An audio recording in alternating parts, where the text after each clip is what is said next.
İzləyicilərdən gələn növbəti bir sual, çox maraqlı sualdır. Salam həkim, yoldaşım infarkt keçirib, ürəyi zədə alıb açıq əməliyyat ola bilərmi? Xahiş edirəm cavablandırardınız.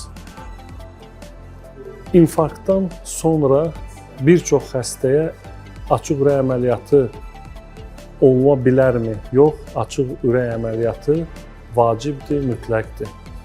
Çünki əgər infarktdan sonra ürək zədə alıbsa, deməli orada ürəyin böyük bir regionu təchiz edən damar bağlanmışdır. Və bu damarı stent vasitəsilə və ya açıq ürək əməliyyatla açmaq lazımdır.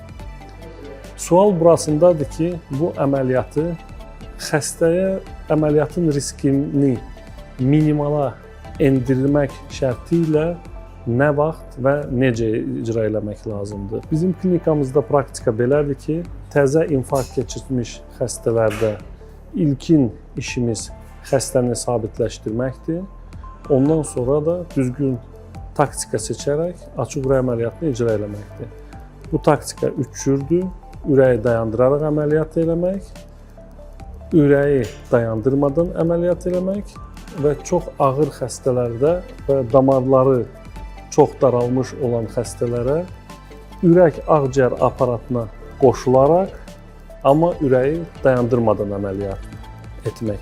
Bütün bu taktikaların hesabına bir çox ürək funksiyası aşağı düşmüş, ürək funksiyası zəifləmiş xəstələrimizdə uğurlu açıq ürək əməliyyatı icra edə bilmişik.